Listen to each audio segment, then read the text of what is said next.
basically, does nostalgia always play a part, right? Like, you know, And when that too. we've had you on the match attacks cards, and you know, you did it back in the 90s, early 2000s, whatever it is. Like, does that play a part? I mean, maybe.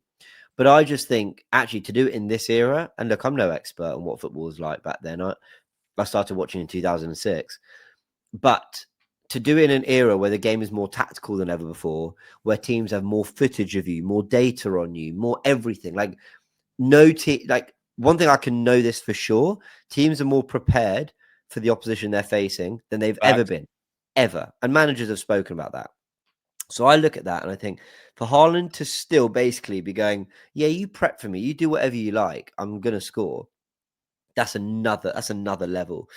There's only one way to stop Haaland, in my opinion. I mean, typically, he's actually not got the best of records, I believe, generally against Liverpool out of all the teams. But I think the only way to stop Haaland is what Arteta said. You just cut the supply line. That's it, really and truly. And just leave him against Saliba and Gabriel. Like, risky, but that's why I was kind of asking you that, because I want if I was to ask you your players of the season, yeah, you probably, most Arsenal fans, and again, collective, all of that, you might lean towards Timber. You might say Magalhaes. You might even, some would say Saliba. I wouldn't. You might say Calafiori. Some might say Zubamendi. You definitely have Rice. I don't think any of our attackers would be in that. Bar Trossard, big him up, he's doing his thing. That's where I need the Sakas, the Ezes to stay fit, build these relationships, and just start cooking in it, doing what you lot do, doing what we know you can do. Yeah. Someone has to emerge. I mean, Bukayo Saka's numbers were really good last season. I'm going to see if I can find them. Last season, he definitely, considering he missed 4 months of football. Crazy. Let's have a little look. So 24-25, I'm looking at Transfermarkt here.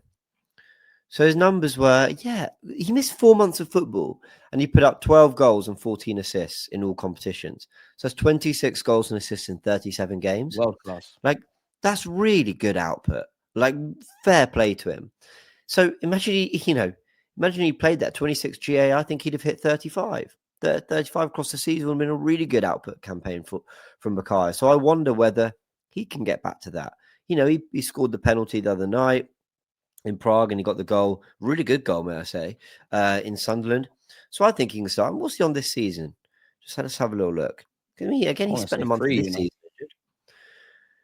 He's on 6 goals. He hasn't got an assist, which is crazy, considering he had so many last season. That's mad, Bukayo. But you know what? 6 goals in 14 games. You know, if he plays, he's 1 goal away from averaging, a goal every 2 games. I mean, if he plays, 45 games a season, then he's getting 20 plus goals. I mean, I've got no worries about Saka. He's going to do what he needs to do. I just need you to do it. I agree with you. I don't worry about him either. The output will come. He just needs everyone around him. I mean, and I'm not trying to make an excuse for him. He's still putting the numbers up. But it's going to help when Ødegaard returns, when, Gyokeres, is actually getting up to speed. I mean, he might have a benefit from Kai Havertz, from Ben White finding some form. So I'm Madueke, because you can take Saka in and out the side and all of those kind of things. Yeah. Yeah, and Ash is right. Like, his numbers are good this season as well. Yeah. They're not amazing. Last season he was on a bit of a madness before he got injured. But yeah, I don't worry about Saka. But I do think, it's time we cool on him as much as a few others, sure. But like, this is now be the main man. For all the players we've added, you got to think Trossard, Kai Havertz, Gyokeres, Eze, Ødegaard. They've all arrived, Madueke, Jesus. They've all come in since Bukayo Saka was at the club. We've spent significant money on every single one, and he's still looked at to be the main man. That is a massive compliment to him, but it's also big responsibility amongst all these other players who came in for big money on occasion as well. Yeah, we're saying, Bukayo, lead us, and I actually think he's been a great leader for us this season. The way he's spoken post game and some of the performances he's put in, like Atletico Madrid, Newcastle, all that. Fulham away for me, very underrated performance. Brilliant. He never got GA, but we were struggling. People need to apply their eyes, man. Yeah. And you know what? We should have had a penalty against Newcastle and a penalty against Fulham. So that's probably 2 more goals he'd have. So I'm honestly not worried about Bukayo at all. I think he will be the output guy. I think it just might take I think around that Christmas period, he might start to start to get some rhythm together. See, that's my thing, James, as well, why I'm not worried. But like, I don't want to be like Arsene Wenger, big up the legend, but it will feel like new signings when our attacking players really go through some. See how Trossard's form is out of this world at the moment. Ironically, a player that a lot of people wanted sold. When we can kind of hold Saka and Eze and Gyokeres and Kai Havertz and this one and that one, kind of in that regard, we're absolutely laughing, and it's scary not for Arsenal Football Club. It's scary for everyone else. In fact, it might be scary for us because God knows what we could achieve and what we statistically could do. Talk to me about Eze, because I want to pick my words wisely. I did give, and I still do. I do think there's, for all footballers, even someone like Verts that can't buy a good game at this moment.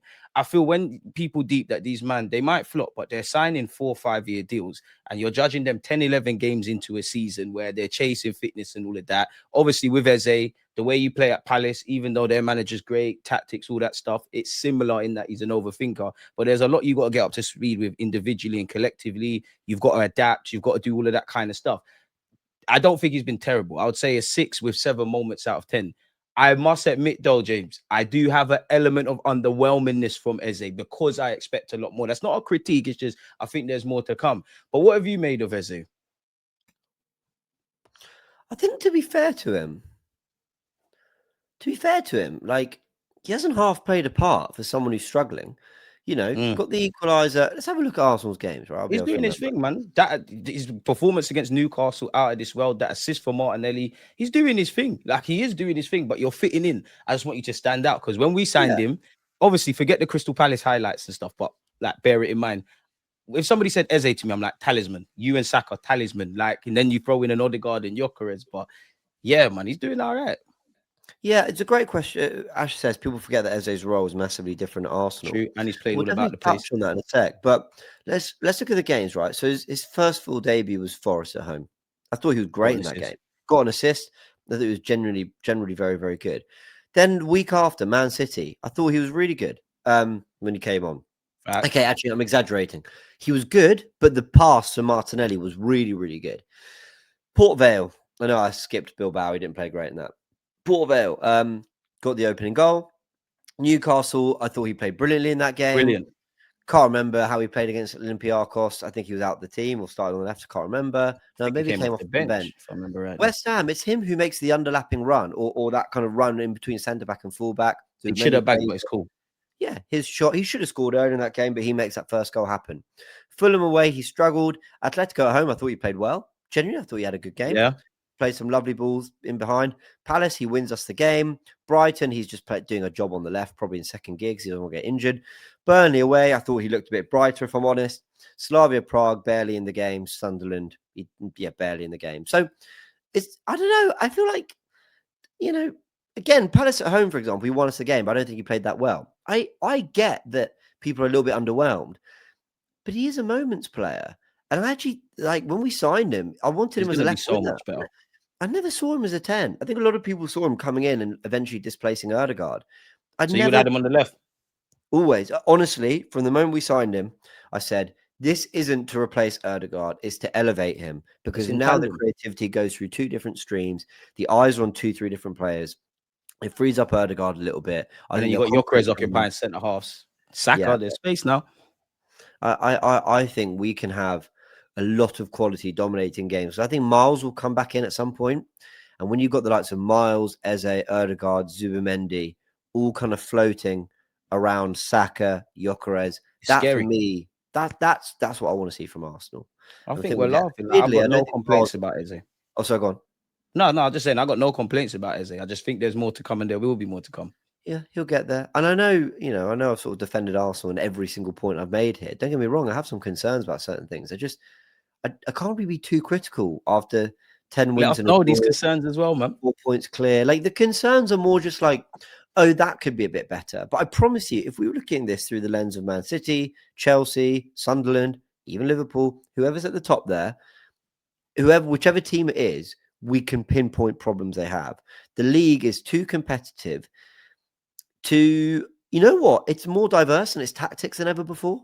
100%. It's systemic football. I said this on Talksport. It's systemic football now. Like every manager is a micromanager. With the greatest of respect to a Crystal Palace, a Sunderland, these teams that you've kind of said, yeah, you early 2000s or mid 2000s. These games you're beating them up every day of the week. These are some of the most difficult games now in the Premier. Bournemouth, another example. Like I know, like Bournemouth versus City the other week.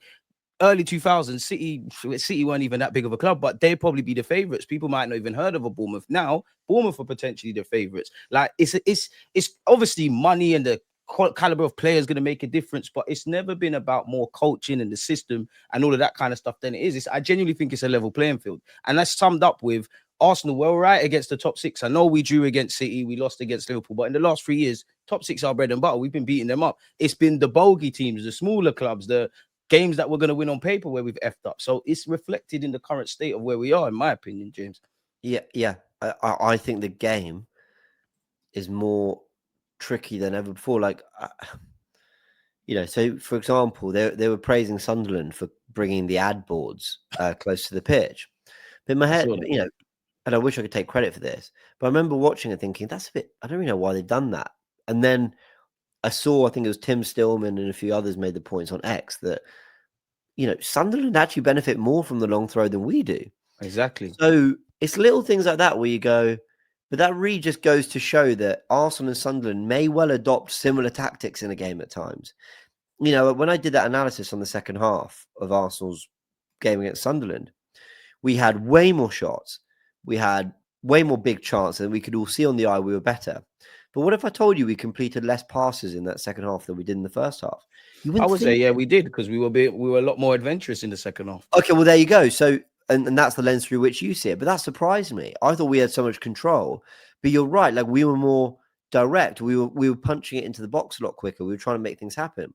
The fact that Arsenal could jump from that to that, with a halftime team talk, that's a real encouraging sign for me too. But also a sign of what's to come in the league. Sunderland, people were saying, oh, they really fought, they were dogged and all that. Yeah, they also played some good football. I saw Roofs, the goalkeeper, in line with the centre backs at times. So, the Premier League, I don't agree with what Jamie Carragher said. I agree with him that the product is uglier. I agree with him that the Premier League isn't as good a watch. I actually felt that last season. Last season, I found the Premier League a real slog to watch. This season, I think it's more entertaining because everyone's kind of more capable. But I agree, the football might be a little bit uglier. There might be more time wasted. There might be a little bit more in terms of set plays and long throws and all that. But ultimately, I totally disagree with the idea that the Premier League is worse in terms of quality throughout. I think, is it the best it's ever been? I don't know, but I definitely think it's on the higher end. It depends. It's a techie one, James, because I would say yes and no. Obviously, if I'm just looking at it forget tactics, because we're quite similar. We like the tactics and the nuances and all those kind of things. If I forget that and just casual fan, I want to be entertained. Obviously, I want to see 5-5s and 3-4s and all of that. I'm not necessarily seeing that. But if I look at every manager is a good manager in their own regards, even someone like Ruben Amorim that people want gone. He's known as a very hands-on coach, praised for his system. That is said across the board. And as you echoed it with Sunderland, obviously you look at the inverted fullbacks, the way strikers drop into midfield, the little tweaks in-game, as you said, they're fine margins, dead balls and all of that kind of stuff, heat maps and field tilts and stuff. I can't say that's not entertaining. I genuinely feel it kind of is if you look beyond the scope. So I don't agree with Jamie Carragher with that. Like, I really don't agree with it. I think it's lazy, if I'm honest with you. Generally, I hear it because it's not really that entertaining, but I just think those conversations on those platforms require a lot more nuances. And for ex-footballers, just a bit more in-depth analysis. It's just quite lazy. But what do I know? I'm just an armchair expert, man. Well, listen, we're all just fans giving our opinion, but we watch football over many years, and you get a feeling as a fan about particular fixtures. And I'm just looking at the table now, right? I mean, the obvious ones, Sunderland, Tottenham, Villa, United. I never want to go away to any of those teams, Liverpool. But then you go from 9th down. Honestly, which of these teams do you want to face? Forget at home. At home is, can be tricky, but mainly away from home. Bournemouth, Palace, Brighton, Brentford, Everton, Newcastle, Fulham, Leeds, Burnley, maybe West Ham, Forest, Wolves. So maybe Burnley, maybe Wolves away. Do I see as the kind of teams that I'm West Ham, if I'm honest. But other than that, all the names you listed off, it's like, I'm not scared of anyone, but it's a tough day at the office, man. It's difficult. You're going to be worked hard. I'm not saying that you can't go and win those games 4-5-0. Arsenal have done that before, but I just think I really see very few that I think, yeah, away from home, but that's an easy 3 points. Don't get me wrong. I think at home's a different. Like, okay, let's look at it through the lens of City. When I'm hoping that City drop points, and again, I'll get Man City's games in front of me. Look, they might win the next 15 games in a row, and I might look like an idiot for saying this. But in my head, next they've got Newcastle away. Well, we know that's tricky. They've got Leeds at home. It's always the home games that I think, oh, that's probably Hope so. easy 3 points. And they go away to Fulham, and then a couple of weeks after that, they go away to Palace. A little part of me goes, they might slip up at one of those. You never know on the day, yeah. They should win. They should win both, but they might. Like I've got a decent amount of hope that they might, because the next 3 away games are Newcastle, Fulham, and Palace. I don't think those are ideal. I think they're not ideal. They're not ideal. I think they drop points at Palace. I think they beat Newcastle, if I'm honest. I think Palace is the one. If I had to ask a team to do the job for me, I would say Palace. But there's a reality. Neither Arsenal nor City for the foreseeable future lightly. Like both teams just kind of go on a run, and who knows? The turn of the year could be where points are dropped. Well, and as we said at the beginning of the show, the narrative, or not the narrative, the feeling around Arsenal when we saw Liverpool lose against Palace, that Eddie Nketiah goal, the feeling for all of us was, we can close the gap. Or it's going to be difficult. We need to beat Newcastle, but we can close the gap. And now it's a different position, but it also reminds us how quickly things can change. We could be sat here in a month behind City, going, "Oh, we're chasing." But it's a reality. Things can just change very, very, very, very quickly. But that for me speaks to the quality of the Premier League. And I know a lot of people laughed at Tottenham and Man United last year for finishing 15th and 17th. And look, it was disgustingly low in the table. I don't think they got enough criticism for that, quite frankly. It was appalling finishes for them. But it also did somewhat speak to the quality in the Premier League, that you can't spend money like you want. You can't hire a manager who's not fit for purpose and kind of get a baseline 8th to 10th, however you big. Can't cheat your way in the league again. No, you will fall down that table. You will absolutely fall down that table. Right. And you will be humbled properly. And I don't think that was the case when Unai Emery and Arsenal were struggling. That, I think there was always Arsenal will always be a bit above that because they've just got enough quality to win enough games. I just genuinely think the league is so unforgiving now. So unforgiving. What are you saying for Gyokeres? Because before I forget, I want to ask you about Gyokeres. What have you made of him? Have you made of him in an Arsenal shirt? He's one that polarizes, obviously outside noise, but I'd say Arsenal fans have a lot of extreme opinions about Gyokeres. As an individual, I'd like a bit more. 100%. In terms of his contribution to the team, I think he's great. I think we missed him against Sunderland, really. If I'm honest, we really missed him. It's so strange to say because, like, every part of me is going, no, but look at Sesko or Ekitike or Voltamada. Look at the tech they've got. By the way, complaints have emerged about all 3 of those strikers in the last. Exactly. That's all made, especially in the last couple of weeks. So it's so interesting seeing how quickly the narrative around players can change. All I know is Arsenal are playing better football, getting in behind teams more, and look more up for the fight when Gyokeres is the one leading the line. How do I stop running? I don't know. The man never stops running. The man's relentless. Like you said there, I think as an individual, a bit like what I said with Eze, I'll cut you the luxury. You never had a preseason. You got to learn the system. We're playing mid and low blocks. You got to adapt to the Premier League. I do feel sorry for all strikers in the modern day, and especially at my football club, because no strike, like even Haaland, you can't just stand and occupy centre halves. You've got to be somewhat of a sacrificial lamb. I'd say, if anyone benefits from having a striker, an out-and-out striker in our side, it's our wingers. So I cut him all of those kind of things. And yeah, there's times there's not kind of been service. Like I want Gyokeres to score a lot more goals that Eze ironically set him up for. But as an individual, maybe the penny needs to drop a bit more. Maybe he could do a bit more. But I'm cool with him. In the summer, I didn't really care between Sesko and Gyokeres. I just wanted a striker. You've got him, you've got Havertz, and you can work in tandem. And I know a lot of fans, it's either or. They'll say we need a squad, but it's either or. We have Kai Havertz fit. Gyokeres is not injured at this moment in time. He had a muscular injury. He had to play a lot of games because of the players we had available. I believe in Gyokeres, man. And if nothing worse, you've shown me there's a reality where you bag week in, week out, yeah, or you bagged in all the games. But the other aspects, the pressing, as you mentioned, the running in behind, the selflessness, that's not all there. And goals kind of paper over the cracks. I've seen you affect games, really. Do you think, and this is a good question, because I still maintain, I think Newcastle away was his best performance, but many fans say Burnley away, and I can't really rebuttal that because he obviously had that great pass for Trossard, whether he meant it or not, and he bagged an overall good performance. Like, where do you stand on that?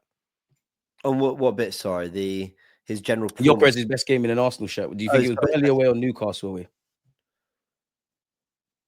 Yeah. Or it might have been another game. I don't know. Maybe you think it's the next one. We've seen different things. Newcastle showed me he was up for the fight. That's why I went with it. Absolutely up for it. Burnley, he showed the most technical quality he has in any game. Atletico, I thought he was just in the wars a little bit, and I quite liked it. It's an all-round game I quite liked. Another one. Hold up play and stuff. And then there was another one we mentioned there. Olympiacos was the game where we were finding him in behind the most, and I liked that too. With Odegaard. I think my favourite performance from him has been Burnley, even though it was only 45 minutes. It was everything was coming off for him. But when the narrative after that game was, oh, see, this is what we always wanted from Gyokeres. Finally, he delivered. I remember thinking, no, there've been signs of this. Like, there have absolutely been signs that he can do this. And it was annoying me that people weren't giving him as much credit for it as I think he deserved. Weirdly, we thought we were getting a battering ram striker who was going to score loads of goals, who was going to maybe struggle in the all-round game. I actually think his all-round game has been better than I expected. It's actually, it's the opposite at the moment anyways. And his finishing's been a bit wayward at times, but that's okay. Haaland missed his chances. He missed a big one at Villa. They ended up losing that game. He missed the penalty. That is what strikers do. He is not coming in, Gyokeres, to be Erling Haaland. He's coming in to be someone who gives us a different outlet in attack and hopefully puts up 20 goals throughout the season. If he does that, I'm good. Everybody fit, so that you could include Jesus, Kai Havertz, the option of Marino and Gyokeres. In the best 11, who's your striker? Like, as much as we know it's a squad game and all that kind of stuff, like, who's your number one? Because for me, I do think people are harsh on Havertz, but I'm going with Gyokeres. I just like having a normal's not the right word, but a normal kind of striker up there. Okay, here's my wild sentence of the day. Let's go, people. If we had every player at their every player we've got at their very, very best. Do I mean this? I'll say it. I don't know if I mean it. My favorite is Jesus. But, and I love him, and I hate to say it, he'll never get back to that, in my opinion. I don't think we'll my heart to agree that Gabriel Jesus again. Personally, I just don't. I too many knee injuries. It's not his fault. It's been years. It's 11th of November 2025. The form we're talking about ended, I think, this time 3 years ago. So actually, at a World Cup as well, like, he wasn't even in an Arsenal shirt, which is sad. Hold on, the dates. Let's have a little look. Arsenal beat Wolves. I want to see if I can find it. Wolves 0, Arsenal 2. Who scored? Odegaard double, right? If I remember correctly. Do you remember just before the oh my word, 12th of November 2022. Odegaard scored 2 goals. Do you remember Fabio Vieira came on and played quite well? It was the last game for the World Cup, the World Cup, and he got injured after that at the World Cup. So we are 1 day from 3 years since that game, which for me was the last time we had the real Jesus at Arsenal. So I can't sit here and say to answer your questions with Gabby Jesus. I just think if he were fit and at his very best in the way we saw him 3 years ago, for me, that is my favorite striker we probably put up there. He brings everyone into play, bags of flair, another battler and fighter as well. Obviously, and he had the hold up in the air, all that. However, Like we said, it's been 3 years. So my best 11 for me is Raya in goal. It is Timber, but at his very best, White is only a couple % off, in my opinion. I love Ben White, but Timber's the better player. Saliba, Gabriel, Left back's tough, man. Lewis Skelly. I'm for me, I always say on my channel, left back is the one I don't care about because you could have the Italian battering ram himself in Calafiori. You could have Miles Lewis Skelly. I know the case study is dead on Hincapié, but I'm very bullish. I don't really care who goes out there. At this moment, recency bias, I'll probably give it Calafiori because you ain't put a foot wrong, but it's Miles Lewis Skelly and he's bloody great. I'll go with that. So what, you got Miles Lewis Skelly, you got Timber, obviously Raya, Gabriel Saliba, midfield. I know you're going with Rice, so there's Rice. Well, here's where it could get interesting. On Miles, his peak is better than we've seen from Calafiori's peak. So, for example, the 2 Madrid games, Man City at home, you know, Miles was sensational in those games. He's different gravy, man. And I think Calafiori has put like a better string of like 8 out of 10 performances, whereas Miles, I think, can be a 10 out of 10, then a 7, then a 9, then a 6. And I think he's maybe a little bit, but when Miles is in that groove, I just don't think you can stop him.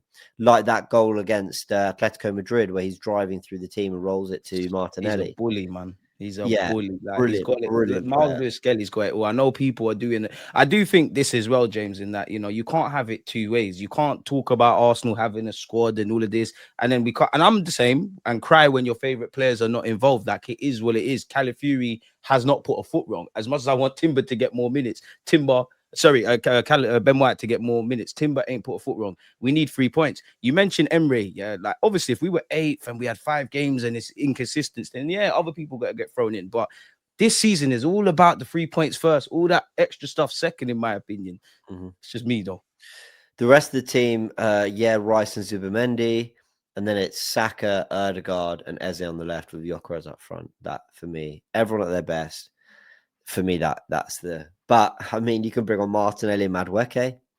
You can bring on Kai. You can bring on Trossard. You can bring on Dowman. You can bring on Waneri. You can bring on Norgard, Marino.